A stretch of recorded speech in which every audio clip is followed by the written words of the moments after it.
Pour moi, Cannes représente un des plus grands festivals au monde de cinéma. Le chef-d'œuvre, comment vous connaissez mon nom? J'ai vu le début du film. C'est un scandale! Un scandale!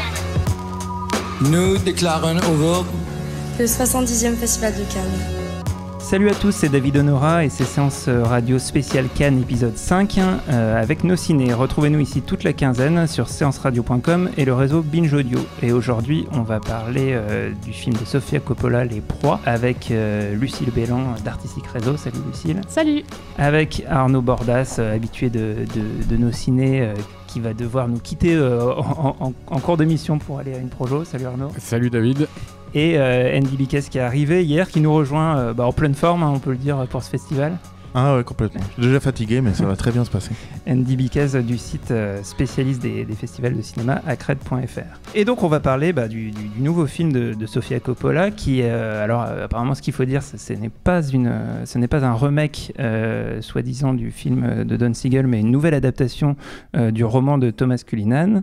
Et qu'est-ce que ça raconte ? C'est en pleine guerre de sécession, une petite fille qui retrouve dans les bois un soldat nordiste blessé, qu'il ramène dans son pensionnat de jeune fille pour qu'il soit soigné. Et en fait, toutes les jeunes filles et jeunes femmes qui sont en fait enfermées au sud pendant la guerre, ensemble, uniquement entre femmes, commencent à être fascinées et attirées par ce soldat qui est joué ici par Colin Farrell. Et parmi les femmes et jeunes femmes, on retrouve Nicole Kidman, Kirsten Dunst et Elle Fanning. Et on va commencer du coup, Arnaud, avec toi. Ouais, moi j'ai trouvé ça consternant, quoi. Bon, ça m'a pas trop étonné de la part de Sofia Coppola, quoi. Mais parce qu'il faut savoir quand même que Les Proies, même s'ils s'en défendent, Les Proies de Don Siegel, le film reconduit toute la trame et toutes les scènes principales de l'original. Les Proies, c'est un véritable chef-d'œuvre, c'est un joyau noir de la filmo de Don Siegel, quoi. Un très très grand film qui avait été un échec à l'époque de sa sortie, et qui n'a jamais été vraiment reconnu à sa juste valeur. J'ai l'impression que depuis 3-4 ans, on commence à en reparler un petit peu, ça recommence à émerger, quoi. Il a été restauré récemment en HD, tout ça. Il avait été diffusé sur Arte il y a 1 an ou 2, là, je crois. Donc voilà, le film réémerge un peu, et c'est quand même dommage de voir cette pâle copie, quoi, parce que alors c'est vraiment une pâle copie. C'est une édulcoration en règle du chef-d'œuvre de Siegel. C'est-à-dire on reconduit toute la trame et les scènes, ce que je disais, mais on vire tous les éléments les plus dérangeants et les plus subversifs. C'est-à-dire par exemple, il y a un personnage qui a complètement viré du film, c'est le personnage de l'ancien mari, le mari de Nicole Kidman, de la directrice du pensionnat, qui était, il apparaissait en creux dans le film original, mais qui était une sorte de despote qui avait et qui était en fait, oui, alors non, je me trompe, c'était son frère, pas son mari, son voilà. amant était son Mais frère. voilà, c'était son amant. On comprend qu'il y a une relation incestueuse entre eux. Il y avait aussi un personnage de femme de ménage noire qui a totalement disparu de la version de Coppola et qui avait été violée par justement le frère de la directrice du pensionnat. Voilà, tous ces éléments ont disparu, et c'était des éléments qui conféraient l'atmosphère malsaine et assez irrespirable du film original. Là, il y a quelque chose d'assez révélateur, d'ailleurs, dans la grande salle où on a vu le film ce matin, les gens se marraient régulièrement. Donc moi, le souvenir que j'ai des Proies, enfin je l'ai même revu il n'y a pas longtemps, c'est un film difficile à voir, c'est un film très dur, quoi. C'est un film oppressant, étouffant, et là il y a plus du tout ça. Je pense qu'il y a aussi une erreur de miscast totale. Colin Farrell, parce que évidemment Clint Eastwood c'était un mâle alpha, qui amenait cette identité-là, le mec venu des westerns, tout ça, et d'ailleurs le film avait été vendu un peu comme un western à l'époque, alors que c'est pas vraiment un western, et donc il amenait son identité avec ça dans le film, quoi. Et c'est ce qui faisait que le personnage était parce que finalement c'était un mâle alpha qu'on va castrer, quoi. Donc c'était ça qui participait justement au caractère étonnant et détonnant du film, quoi. Là, Colin Farrell qui a pas été un mauvais acteur par le passé, mais qui a fini un peu par faire échouer sa carrière, quoi. Et puis il a pas du tout l'image d'Eastwood, il joue le personnage de manière assez falot. Nicole Kidman, c'est pareil, il y avait Géraldine Page, je sais jamais comment on dit, qui jouait la directrice du pensionnat dans le film de Don Siegel, qui avait le même âge que Nicole Kidman à l'époque du tournage du film. et qui pourtant jouait un rôle, jouait son rôle de vieille fille totalement aigrie et au bord de la folie vu ce qu'elle avait vécu, enfin l'inceste avec son frère, et trucs comme ça. C'était un personnage vraiment très borderline.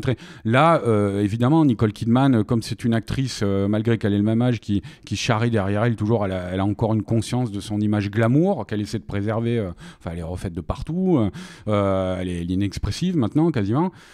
Donc du coup, ça va pas du tout non plus, quoi. Voilà, enfin, c'est un fiasco total, ce film, ni fait ni à faire, quoi. Je comprends même pas pourquoi. Je n'arrive pas à comprendre en fait qu'est-ce que Sofia Coppola a voulu faire en refaisant ce film, quoi. Ouais. D'accord, bon bah merci Arnaud. Maintenant je vais vous laisser parce que j'ai une projo du film argentin Le Sommet de Santiago Mitre, un thriller politique qui a l'air pas mal avec le grand acteur argentin Ricardo Darín, donc peut-être on en reparlera dans un futur Nos Ciné. Bon film, alors du coup on va enchaîner. Au revoir. Salut Arnaud. Peut-être avec Andy, qui toi tu as la particularité d'avoir un regard neuf puisque tu n'as pas vu le film de Don Siegel. Du coup, qu'est-ce que tu en as pensé? Comment tu as reçu le film? Voilà, moi du coup, c'est vrai que je suis un marginal un peu honteux, j'ai pas vu le Don Siegel. Donc du coup, un peu honteux de pas avoir vu le film de Don Siegel qui est culte et d'avoir vu tous les films de Sofia Coppola alors que je suis même pas très fan, donc c'est... Et en même temps, tu vas être, à mon avis, dans la position de quand même nombreux spectateurs qui verront ce film, qui n'en ont pas forcément non, peut-être, vu. C'est vrai que je dis que c'est un peu une lacune. À Cannes, mais dans mais sinon, voilà, plein de gens n'ont pas vu effectivement les points de Don Siegel. Mais donc je vais plutôt l'aborder avec le prisme coppolesque. Et de ce point de vue-là, donc même si moi je suis pas très fan, c'est vrai qu'on peut retrouver des motifs qui sont plutôt intéressants. C'est vrai que il y a cette idée de l'isolement de la communauté. C'est vrai que le film, je pense, va être approché de Virgin Suicides, qui était son premier sur, je crois, 5 sœurs qui étaient enfermées en quelque sorte par leurs parents, en tout cas, qui donc allaient se suicider finalement les unes après les autres. À cause d'une difficulté de vivre dans ce climat très puritain. Il y avait le même côté robe vaporeuse, pub Cacharel. C'est vrai que ça, c'est le gros truc qu'on retrouve entre les deux films. Après, le reste... Et même façon qu'on retrouve un peu... les costumes et les bijoux ont une importance dans tous ces films de toute façon, que ce soit dans Marie-Antoinette, que ce soit dans The Bling Ring, bien sûr, où c'est une question de se positionner au niveau supérieur dans la hiérarchie de l'être humain du point de vue des personnages. Donc on retrouve tout ça de toute façon là aussi dans le film. Ça a son importance avec la scène du collier cassé quand à un moment Colin Farrell va un petit peu se rebeller contre les jeunes femmes. Et donc, de ce point de vue-là, c'est vrai que c'est intéressant de faire des liens, surtout peut-être avec Virgin Suicides, où effectivement, c'est une toute autre approche de cet isolement. Il y a quand même... Quand les personnages... arrive, à part la scène d'ouverture, le maximum pour ces femmes pour sortir de leur maison, c'est la grille du domaine. Et cette grille avec ses pics, je pense qu'on est obligé, si on a vu et si on aime Virgin Suicides, qui est le seul film que moi j'aime vraiment d'elle, on est obligé de repenser à ces pics qui ont une importance considérable dans le film, puisque c'est comme ça que se suicide je crois que c'est la cadette dans le film. Donc il y a on retrouve des choses, mais on retrouve des éléments, je trouve ça intéressant, mais on retrouve aussi sans trop juger, en tout cas cette question que je me pose moi à peu près à chaque film et que tout le monde se pose. Au final, ça va devenir ce qui fait peut-être le sel de son cinéma, mais qui est le à quoi bon, tout ça pour ça, le côté un peu se demander quel est le lien, ou est-ce qu'il y a vraiment une frontière peut-être assez mince entre la vacuité est-ce que c'est de la vacuité, est-ce que c'est une forme de rétention, pourquoi est-ce qu'à chaque fois elle raconte des histoires si minimalistes d'une manière ou d'une autre, quoi. Et surtout ce qui est particulier, c'est que je dirais que avec un autre film qui est Picnic à Hanging Rock le nom du réalisateur, Peter Weir, c'est à mon avis deux films, donc celui de Don Siegel, Les Proies, et Picnic à Hanging Rock, deux films un peu matriciels de Coppola qu'elle s'est réapproprié et qu'effectivement elle a quand même pas mal édulcoré dans son cinéma, et je trouve ça presque c'est presque montrer son jeu que de refaire un pseudo remake des proies en fait en avouant là où elle a tiré une partie de son inspiration. Lucille, toi, qu'est-ce que t'as pensé du film? En fait, moi, j'ai pas trouvé ça déplaisant à regarder parce que. Alors toi, par contre, je précise, tu as vu les proies et tu aimes pas du tout. Alors, je juge pas en termes de cinéma, mais en tant que femme et en tant que. En fait, quand on le regarde avec un regard de 2017, c'est un film qui est assez insoutenable en effet. Qui même, je pense, était insoutenable à l'époque. Enfin, c'est un film difficile. Aujourd'hui, c'est vrai que on est dans. C'est même plus de l'irrévérence. Le film dépasse toutes les limites. Après, il avait ce jeu qu'il y avait entre savoir qui était la proie de l'homme ou des femmes et la façon dont ça se retournait était assez passionnante. Je trouve que Clint Eastwood, dans son jeu et dans ce qu'il représentait et dans la virilité qu'il représentait, c'était pas extrêmement subtil ce qu'il apportait à ça. Il était plutôt monolithique et c'était plutôt sa représentation qui était importante. Colin Farrell, l'intérêt de ce personnage, enfin de ce choix d'acteur, c'est que du coup, il est beaucoup plus humanisé et beaucoup plus. C'est un vrai pleutre en fait. C'est un personnage dont le seul objectif, et ça va le pousser tout le film, c'est de ne pas retourner à la guerre, ce qui n'est pas tout à fait aussi clair dans le film de Seagal. Ça l'est, puisque la guerre c'est horrible et que le mec, il essaye par tous les moyens quand il s'exprime, quand il dit des phrases, on sent qu'il a quand même essayé de récupérer le maximum de cette situation.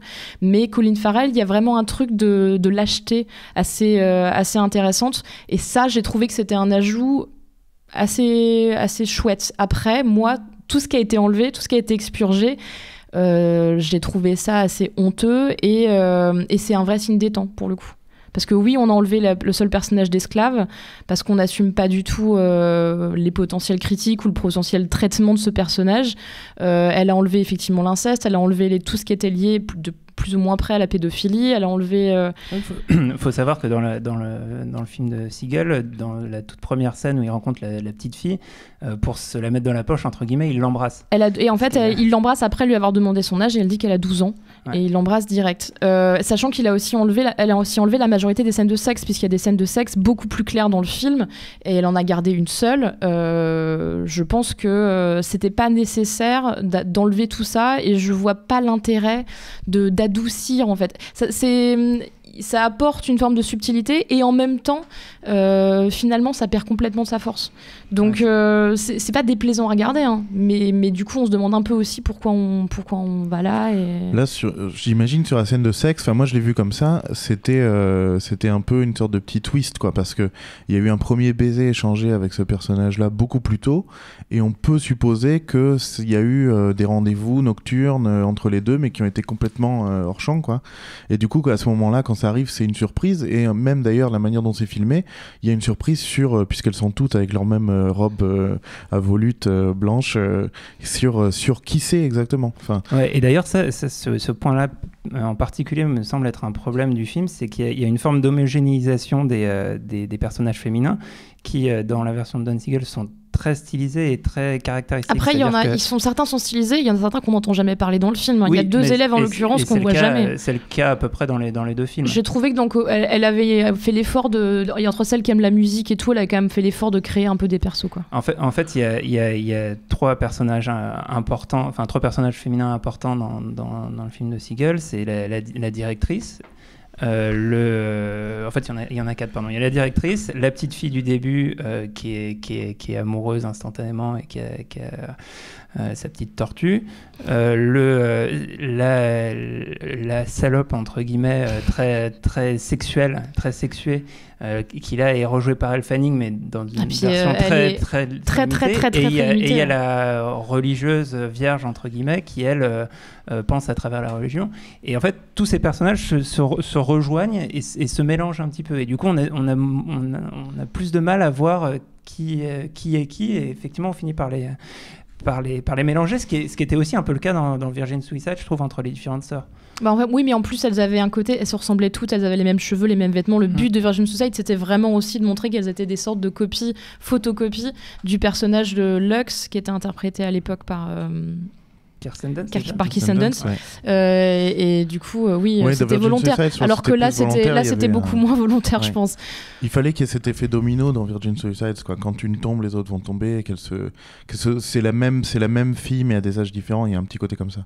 Et après, moi, il y a donc sur le casting, il y a quelque chose que j'ai eu du mal à comprendre, c'est qu'en fait, je vois, Colin Farrell est en fait censé incarner un objet de désir, et je comprends pas ce choix, parce que si on devait citer peut-être les 30 acteurs les plus attirants ou les sex symboles de notre époque, Colin Farrell n'arriverait jamais là-dedans, et du coup il rayonne pas dans le film. Peut-être que c'est pour dire que n'importe quel type que tu foutrais dans cette situation les exciterait un peu, du coup.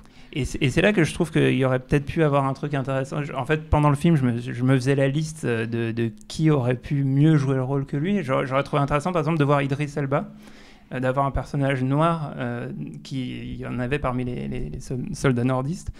Ça aurait peut-être permis de développer d'autres pistes. Mais en fait, voilà, y a pas de, je vois pas de point en fait de modernisation du récit original, et du coup je trouve vraiment pas ce qu'elle a voulu apporter ou chercher là. Finalement, sa modernisation, c'est une régression, quoi.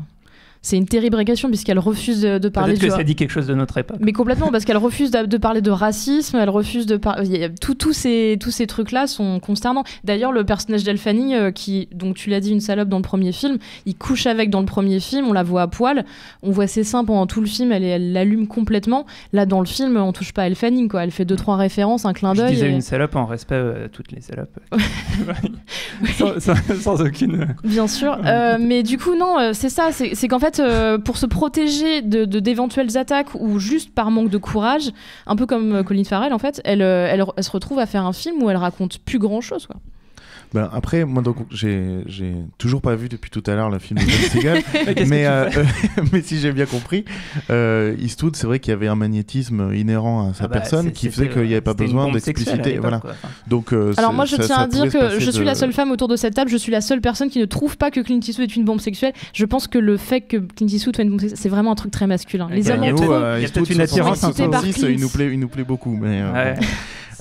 mais en tout cas, bon, si j'ai bien compris, il y avait la volonté par rapport au simple magnétisme d'Eastwood, là, de développer peut-être plus le personnage de Colin Farrell pour qu'on comprenne. Mais ça marche pas du tout, parce que la petite fille, même si c'est pas une sorte de contrat passé par un baiser d'entrée, on voit la relation qui se noue, mais le personnage d'Elle Fanning, quand elle revient, qu'elle l'embrasse, à ce moment-là, pour moi, elle était censée le détester, donc je comprends pas. Alors, le personnage de la directrice encore moins, au moment où il commence à se passer quelque chose entre les deux. C'est tellement subtil que du coup, effectivement, dans 2 phrases ou un micro bout de scène, on comprend que les personnages se parlent de temps en temps, mais sinon, non, ça sort de nulle part. Mais d'ailleurs, la scène avec Elle Fanning, après, quand ils se rencontrent la nuit, moi, j'ai pas compris d'où elle sortait. Voilà, je trouve ça plus intéressant pour la surprise, elle l'invite jamais à le voir la nuit, il lui dit jamais rien, ouais. ils se parlent 2 fois. Dans le film de No Single, c'était plus clair. Je pense qu'elle lui fait une invitation extrêmement claire. Là, honnêtement, je savais que ça allait arriver, mais j'ai pas compris d'où ça sortait. Là, on est peut-être encore dans ce que je disais de ce qu'elle peut faire de temps en temps avec ses films, si on est le plus bienveillant possible avec son cinéma. C'est un travail de rétention et de... Voilà, il y a les choses, les non-dits, etc. Puis ça va se relancer. Je sais pas, Lost in Translation, on peut supposer qu'il est fait comme ça, ou même Marie-Antoinette. Là, ça peut être un peu ça, parce que c'est vrai que tout se déclenche après quand il y a coup sur coup cette vision-là, la scène de l'escalier, la chute du personnage, etc. Mais je pense qu'on sait faire un peu quelques efforts pour aider le film que de le voir comme ça, mais ça reste possible.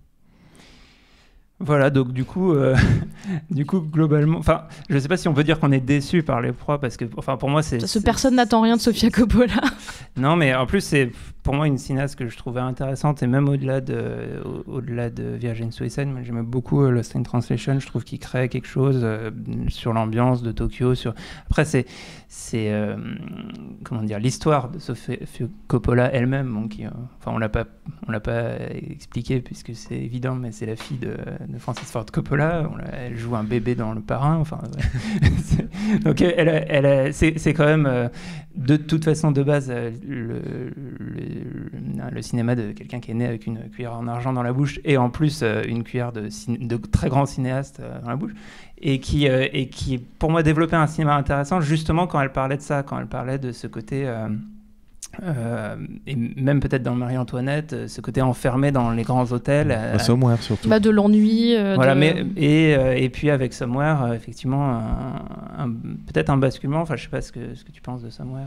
Somewhere, je l'ai pris en grippe parce que je l'ai vu à Venise à l'époque et il venait de recevoir. Avant, Cannes ne faisait pas ça, mais Venise le faisait. C'est-à-dire le film qui recevait le prix principal, le Lion d'Or en l'occurrence, était repassé juste après. Je l'avais loupé pendant la semaine. Il vient d'avoir le Lion d'Or devant des films. Je crois qu'il y avait la dernière piste de Kelly Reichardt cette année-là. Il y avait Balada Triste qui a eu prix de la mise en scène et prix de la réalisation, mais pas le prix principal, ce qui paraît très bizarre. Tarantino le président. Mais c'était Tarantino le président du jury, donc on l'a accusé de faire un cadeau à son ex, potentiellement pour la reconquérir. Donc en tout cas, moi j'y allais un petit peu avec un couteau entre les dents. Et on fait pas mal de métaphores, et du coup j'ai pas du tout aimé, et c'est vrai que c'est un film que j'ai revu un peu par hasard une fois, 2 fois ou 1 fois et demie, et que j'aime bien revoir parce qu'il y a quelque chose qui me plaît dans cette atmosphère, et notamment pour Elle Fanning qui est extraordinaire dans Somewhere, qui fait pour moi sa plus grande performance. Et c'est aussi d'ailleurs, je pense, l'un des talents de Sofia Coppola, au moins on peut lui donner ça, c'est qu'elle a aussi révélé quand même, si pas elle qui les a filmés pour la première fois, elle a quand même révélé Scarlett Johansson avec Lost in Translation, même si elle a fait Ghost World ou quoi, révélé Elle Fanning qui devient de plus en plus importante avec Somewhere, et Kirsten Dunst dans Virgin Suicide. Kirsten Dunst dans Virgin Suicide, tout à fait. Et là peut-être très bonne dans Jumanji. Elles sont pas nées avec chacun de ces films, mais je pense qu'elle sait aussi révéler des actrices. Et là ça pourrait être, je crois que ça s'appelle Una Lawrence peut-être, je sais pas, la petite à la tortue du film, qui est super qui bien, était dans The Grief of Others de Patrick Wang. D'accord. Et qui était dans un film aussi qui a créé la polémique aux États-Unis mais qui n'est jamais sorti chez nous parce qu'elle avait une relation très forte avec un homme d'âge mur. Je ne sais plus comment il s'appelle ce film. Je vous invite à chercher cette info. Alors, je ne sais pas ce que vous googlez pour petite fille, homme mur. Vous allez tomber sur de drôles de titres. Film. Mais film. Ouais, donc du coup je me suis égaré, mais c'est pour dire que Somewhere a finalement plutôt bien mûri. Est-ce que... Mais je suis pas sûr que celui-là il va bien mûrir. Est-ce que j'aurais envie de retourner, ou est-ce que si je retombe à la télé sur Les Proies, c'est pas assez charmant, c'est pas assez poétique. Il y a quand même de très beaux plans, il y a des trucs un peu sympas, mais par rapport au Don Siegel, il y a aucun ajout. Tout ce qui est assez joli, et les petites trouvailles et les trucs esthétiques et la façon de poser, pour moi c'était des choses qui étaient dans le Don Siegel déjà. Donc clairement, sans ambiguïté, on vous recommande de découvrir au plus vite Les Proies de Don Siegel. Mais préparez-vous quand même.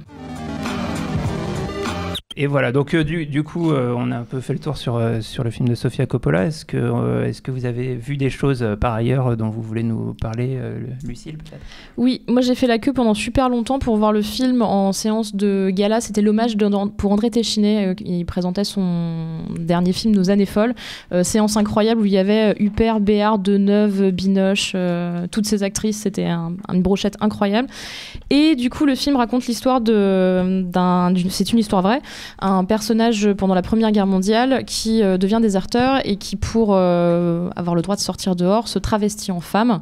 Il prend goût et finit par faire des passes au bois de Boulogne avant de faire du cabaret. Et c'est un personnage marié, donc il y a sa femme. C'est Pierre Deladonchamp qui incarne ce personnage et Céline Salette qui incarne sa femme. En soi, l'histoire est vachement intéressante. Il y a moyen de faire quelque chose. Malheureusement, c'est hyper cheap. C'est assez gênant en fait, c'est que les acteurs jouent pas mal, mais tout le reste, la façon de filmer, les décors, les costumes, le truc, on est vraiment dans quelque chose qui est de l'ordre du malaise, de la tristesse. Ça n'a pas la flamboyance que ça devrait avoir, et ça n'a pas le cachet particulier. Du coup, malgré un sujet passionnant, il y a quand même de grosses fautes de goût, et Grégoire le Prince Ringuet qu'on retrouve en conte, qui chante en allemand. Il a une scène hyper bizarre pendant une partouze. En fait, voilà, vendu comme ça, on dirait que c'est sexy, un peu étrange et tout. Et en fait, ça n'a pas moi, je suis super déçue. Ça n'a vraiment pas le cachet de ce que ça aurait dû apporter. Donc, c'est malheureusement chez Téchiné, dans les dernières années, il a fait des grands films. Mais là, on est plutôt sur un film sur 2 qui est bon. Et donc, du coup, le prochain sera probablement bon. Et on peut dire 2 mots sur le Kawase ? Oui, qu'on a tous vu, mais Andy n'a pas grand-chose à dire. Moi, ça m'a bien plu. Ouais, alors c'est en compétition officielle de Naomi Kawase, réalisatrice japonaise. Et du coup, elle a fait des films super chiants par le passé. Elle a fait des films super beaux par le passé. Et des films super beaux. C'était beaucoup mieux avant, Naomi Kawase. Non, mais je trouve que c'est vraiment une grande réalisatrice. Et je trouve que pour ce film-là, elle a réussi à mixer ses thèmes de d'habitude avec une vraie narration qui est agréable. Et du coup, c'est pas du tout un film chiant. Alors, c'est un film qui s'intéresse à quelque chose qu'on voit, enfin que j'avais jamais vu au cinéma, les personnes qui font les audio descriptions pour les malvoyants ou les aveugles. Et donc on voit tout le travail d'écriture et le choix des mots, le choix de jusqu'où il faut aller pour décrire une scène. Mais surtout en japonais, en plus il doit y avoir beaucoup de subtilité. Exactement, et du coup il y a un film dans le film qui pour moi incarne un peu ce qu'est le cinéma d'habitude de Naomi Kawase, que moi j'aime pas trop. Et je trouve qu'il y a cette surcouche qui est assez intéressante et je trouve les 2 acteurs principaux, notamment l'actrice, vraiment excellents. Si le film dans le film était un film de Kawase, ce serait quand même vraiment son pire. Enfin, c'est une horreur, une parodie, ce film. C'est ma vision. Ouais, mais c'est embêtant parce que c'est vraiment n'importe quoi. Le film est ridicule et c'est censé être un climax final où tout le monde pleure devant. Mais qu'est-ce que c'est que ce truc avec des images de fondus enchaînés, de symboliques, de personnages qui montent des montagnes vers le soleil, des montagnes de soleil et de statues de sable qui s'écroulent en fondus enchaînés. C'est vrai, c'est peut-être un des pires plans du film d'ailleurs, cette histoire de statues de sable. Après, moi j'ai trouvé que c'était un film super apaisé, solaire, vraiment beau, délicat, et on l'a dit, et les gens l'ont dit en sortant de projection presse, c'est un film qui est palmable. Donc il faut quand même le souligner. Ouais, j'ai pas vu grand chose, mais ça me ferait vraiment mal. En tout cas, ou sinon si tout est pire que ça, je vais passer un très mauvais moment. je rentre chez moi ce soir. Alors Andy, toi t'avais d'autres choses dont tu voulais nous parler? Pas vraiment. Non. J'ai pas vu encore grand chose. En fait, je viens un peu d'arriver et j'ai pour l'instant vu. Je pense que ce qui m'a le plus plu, il y a presque rien qui m'a plu de ce que j'ai vu ou de ce que j'ai vu un peu avant, parce que des fois ça se passe comme ça. C'est le secret de Polichinelle et pas grand chose. Je suis pas non plus dans les secrets des dieux. Mais il y a un court métrage à la semaine de la critique que j'ai vu qui s'appelle After School Knife Fight. Des combats au couteau après l'école. Des combats au couteau après l'école, en fait, mais il n'y a pas de combat au couteau, en fait, c'est parce qu'ils ont un groupe de rock qui s'appelle Knife Fight et ils se retrouvent après l'école pour jouer. Et voilà, c'est un film de Jonathan Vinel et Caroline Poggi, voilà, qui font des courts-métrages, qui préparent leur premier long en ce moment même et qui avaient eu l'Ours d'Or à Berlin pour. Tant qu'il restera des fusils à pompe ou un truc comme ça s'appelait déjà le titre. Il y a toujours des armes, mais brillant pour les c'était gagné. Ouais, ils sont très bons. Ils ont fait Martin pleure récemment, qui était un très beau film en Michinima, je crois que c'est ça le terme, quand on utilise des images vidéo des images de jeux vidéo pour les tout détourner en narration de cinéma. D'accord. Ils font des films très très forts, très visuellement très forts et très beaux, très émouvants. C'est des vrais films d'amour. Et celui-là, c'est un film sur l'amitié et l'amour d'un groupe de jeunes de la vingtaine qui se réunissent après l'école pour faire de la musique et s'interroger sur leur destin amoureux. Voilà. Donc ce que j'ai vu de plus fort, voilà, c'est un court-métrage d'1 quart d'heure à la semaine, donc j'espère voir d'autres choses. Non mais Cannes, c'est aussi les courts-métrages, on n'en a pas assez parlé, mais il y a quand même des kilos de courts-métrages à voir et il y a des compétitions de courts-métrages. Très bien, voilà, c'était Séance Radio spéciale Cannes avec Nos Ciné, une émission de Séance Radio, la web radio du cinéma en partenariat avec Binge Audio. On se retrouve très vite pour de prochains épisodes. Salut. À bientôt.